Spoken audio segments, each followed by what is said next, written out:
I never wanted to be the kind of boyfriend who checked locations. I used to make fun of guys who did. The ones glued to Find My like they were monitoring a parole tracker. But when you live with someone, share a lease, bills, groceries, and one shared credit card for household expenses, it's not paranoia. It's logistics. At least, that's what I told myself. I, 32M, had been with Mara, 29F, for just under 3 years. We met at a friend's wedding. She was the photographer's assistant. I was one of the groomsmen. She was funny, fast-talking, loved coffee too strong for most humans, and podcasts about serial killers. I thought we were solid. Not perfect, but solid. We moved in together a year and a half ago. She worked remotely for a design agency. I'm a systems analyst for a financial firm. We shared one joint credit card for rent and utilities. It gave better cash back and had our own personal accounts otherwise. Normal setup. Around month 18, things started shifting. Nothing huge at first, just small inconsistencies that don't scream red flag until you line them up. Late replies, vague team dinners, the sudden habit of leaving her phone face down, screen dimmed. The moment that started the spiral was something stupid. I texted her while she was at a client meeting, and my iMessage location popped up, not at the agency's office, but at a hiking trail an hour north. When she got home, I asked casually, "How was the client meeting?" She smiled, tired, distracted, and said, "Fine. Long day." I didn't mention the map. Not then, but something in me filed it away. A few weeks later, I checked Find My again. It wasn't obsession, it was intuition. She'd told me she was at her coworker's baby shower. Her location said otherwise, downtown, at a bar we used to go to for date nights. Again, I didn't say anything. I just watched it happen. By the third time, guilt hit me. Not because I was wrong, but because I felt wrong for even looking. Like I'd become one of those people I used to judge. So, that night, I brought it up honestly. "Hey, I've been checking your location sometimes, and I don't want it to become a trust issue. But a few times it hasn't matched what you told me, and it's making me anxious." Her reaction was too calm, like she'd prepared for it. "That's controlling, Alex. You can't track someone you love. That's not trust, that's obsession." The word controlling hit harder than I expected. I grew up with a father who was exactly that. Authoritarian, cold, always checking where everyone was. The last thing I ever wanted was to resemble him. So I apologized, deleted the location sharing, told her I'd never check again. She kissed my forehead and said, "Thank you. You just have to trust me, okay?" And I did. God, I wish I hadn't. 2 weeks later, my phone rang at 8:37 a.m. Unknown number. I almost ignored it, but something made me pick up. "Hi, this is Chase Fraud Protection. We're calling to verify some unusual activity on your joint account." I froze. The rep continued. "We're seeing a series of transactions at Harbor Pines Resort and Spa in Asheville, North Carolina. Does that sound familiar?" "North Carolina. We live in Pennsylvania." I said, "No, that's not me." "What's the total?" "About $2,800 over 3 days. Hotel stay, room service, couples massage package, and a bar tab." My stomach dropped. She'd told me she was working late this week on a rebranding project. 3 nights in a row, she came home tired, hair damp from a long shower, smelling like unfamiliar perfume. I remember those exact words. "Don't wait up, babe, it's chaos right now." I told the rep to freeze the card immediately. He asked if anyone else had access. "Yeah," I said. "My girlfriend." But she was supposed to be home. He hesitated before saying, "Do you want to file a fraud report?" And I said the dumbest, truest thing I could have. "Not yet. Let me make sure it's not personal." I hung up, opened Instagram. Her story from last night was a coffee cup and a laptop. Caption, "Late night grind." But I recognized the marble countertop in the reflection. I'd seen it before, in a friend's honeymoon photos. Harbor Pines Resort. I didn't call her. I didn't text. Instead, I called her mother. I don't know why. Maybe because I didn't want to say the words out loud to her yet. She answered softly, "Alex? Is Mara okay?" I sent her a screenshot, the transactions, the timestamp, the location of the resort. Then, she told me she's home working late. I'm not sure what to do. Her reply came after maybe 2 minutes. Just one line. "Stay home, Alex. She'll figure it out." That was it. No denial. No shock. Just a quiet sentence that said everything. That night, I didn't sleep. I didn't cry, either. I just stared at the ceiling, replaying every small lie, every don't worry about it. Every time she made me feel crazy for noticing something off. When she finally came home the next morning, she smelled like lavender and citrus, the same scent the resort's spa used. I Googled it later. She smiled like nothing happened, kissed my cheek, said, "Morning, babe. Sorry I was MIA last night. Chaos again." And I just looked at her, looked at the woman I thought I knew, and realized I didn't even know her schedule. I didn't say anything. Not yet. But I'd already started documenting everything. The bank screenshots, the metadata, even her flight confirmation hidden in the Gmail trash folder. Because this time, I wasn't going to let her rewrite the story. The morning she came back from her work marathon at the resort was one of those moments where everything inside you goes very still, like your brain already knows what's coming and just stops resisting. She dropped her keys in the bowl by the door, kicked off her shoes, and smiled like she'd just come from yoga. "Coffee?" she asked, like nothing had happened. I poured 2 mugs in silence. She didn't notice. She was scrolling through her phone, humming softly. I slid my mug across the counter and said, as evenly as I could, "You had a good trip?" She blinked. "Trip? What do you mean?" "The one in North Carolina." It was like watching a system crash in real time. Her face didn't move at first, just a slight twitch at the corner of her mouth. Then a nervous laugh. "Wait, what? What are you talking about?" I turned my phone around and showed her the screenshot. The credit card charges, resort name, timestamps. Her pupils shrank. Then the performance began. "That's not me. Someone must have stolen the card." I tilted my head. "Someone who also has your login to Chase?" Her lips parted, but no sound came out. "Because I checked. You used the digital wallet, same device ID as your phone." Silence. She exhaled shakily. "Okay, look, it's not what it looks like." Those words. It's not what it looks like. The ancient anthem of every liar cornered by their own evidence. I didn't shout, didn't throw anything. I just leaned against the counter, arms crossed. "Then tell me what it looks like, Mara." She rubbed her temples, muttered something about needing space and things being complicated.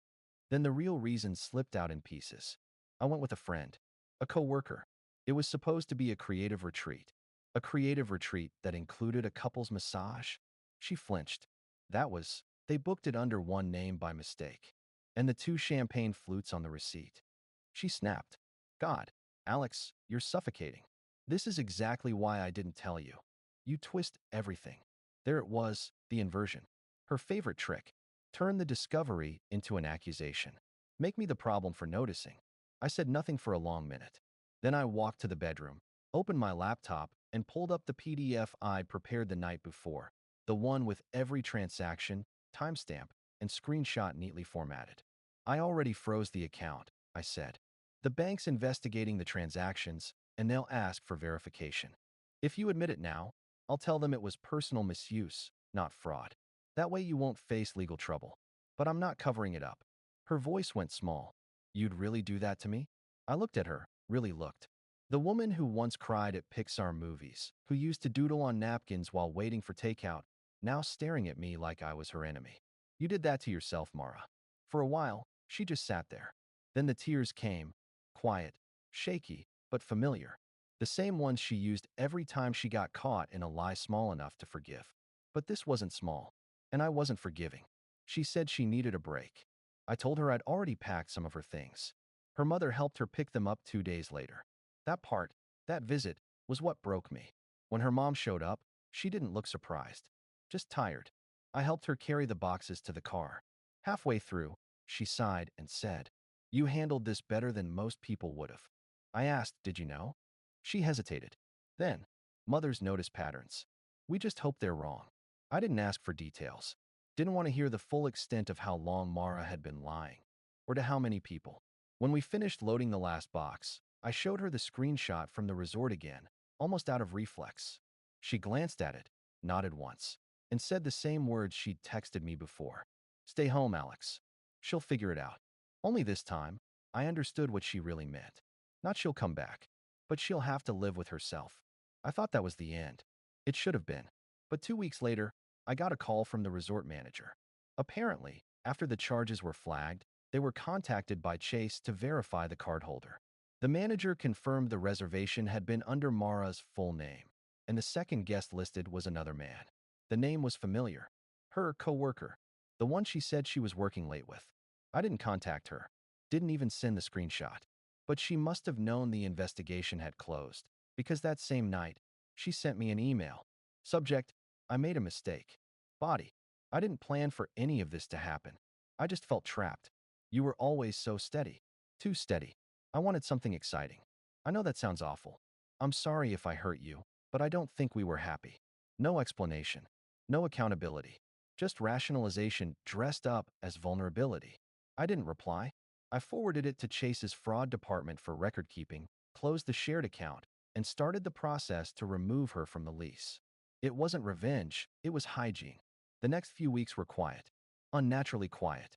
I started sleeping better, eating better, even breathing better. But there was a hollow ache under everything.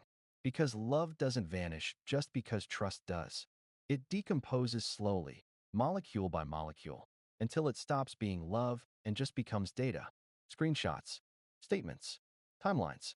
By the time the bank officially cleared the investigation, I'd stopped waiting for closure.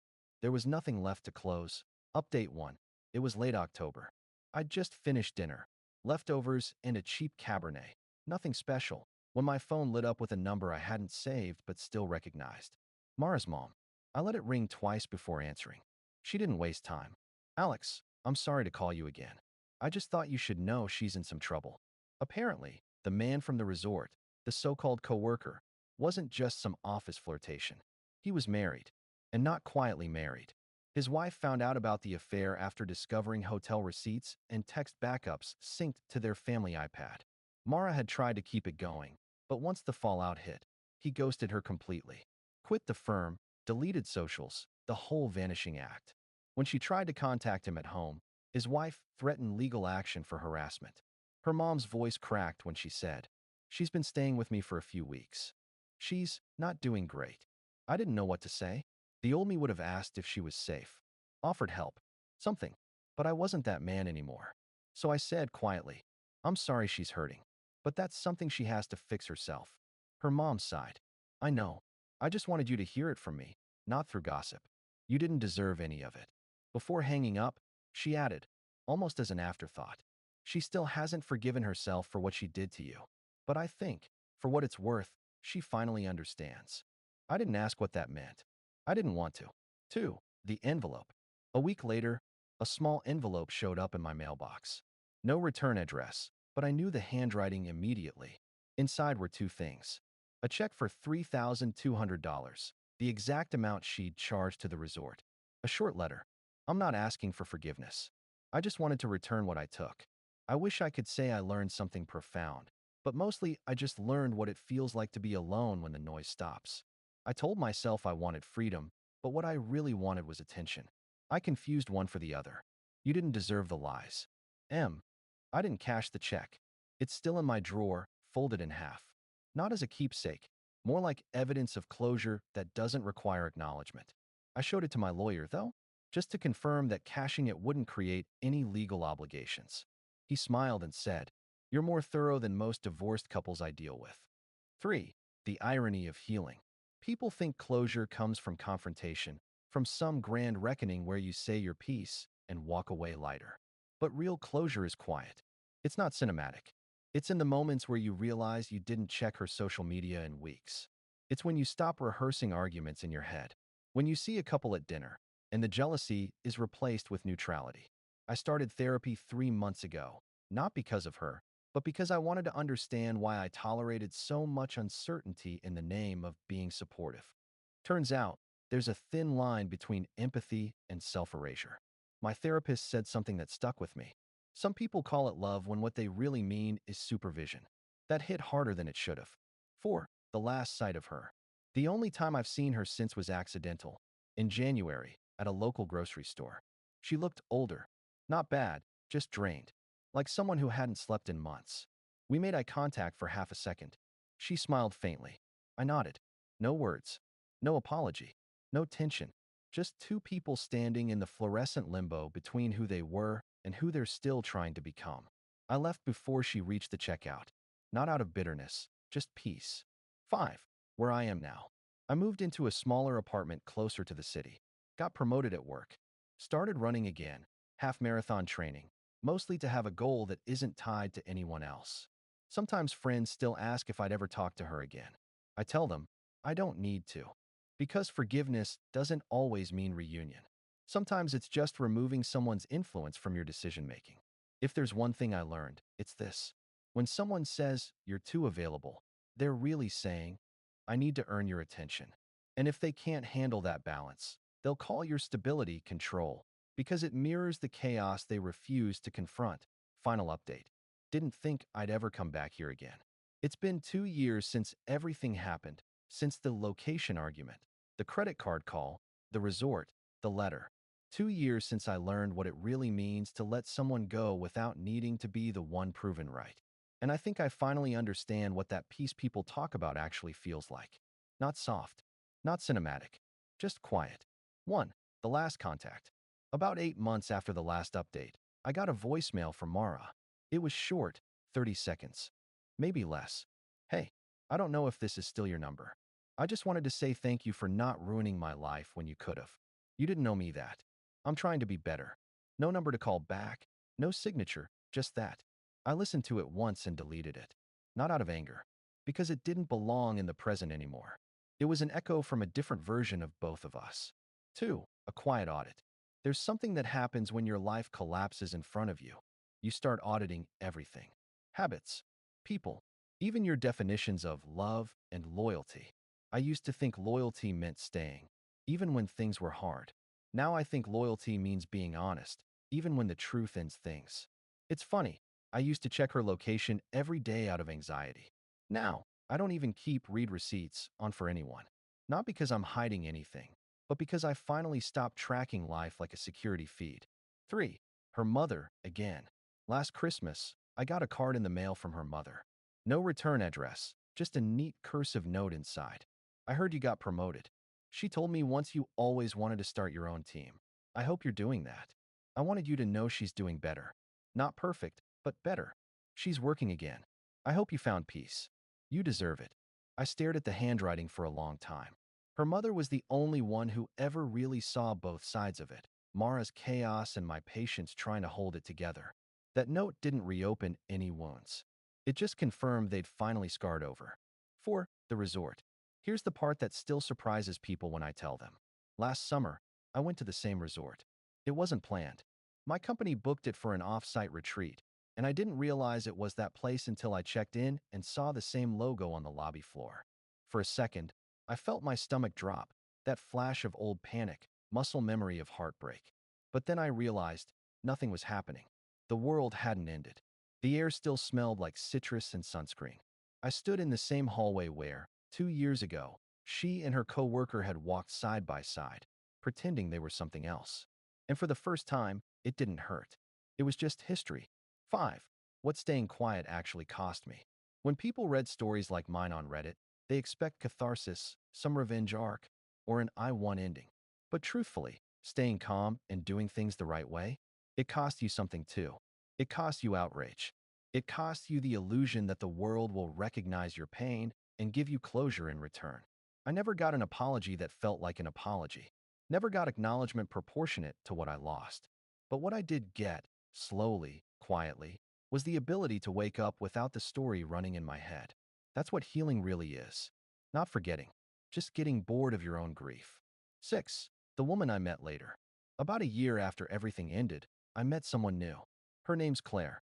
We met at a conference, bonded over bad coffee and mutual burnout. She's calm in a different way, not performatively chill, but grounded. She never asks where I am, never checks my location. And the strange thing? I don't need to prove anything to her. She knows about Mara. I told her everything early on. Her only response was, you must have really loved her. Not accusatory, just empathetic. And maybe that's why this works.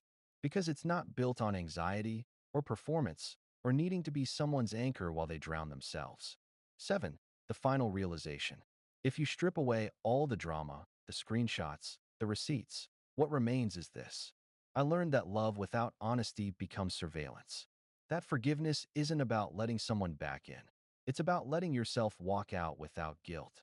And that peace isn't loud. It's the absence of needing to check. Sometimes I still think about the night she told me.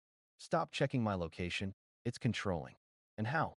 In her mind, that was a declaration of independence. Maybe it was, just not in the way she imagined.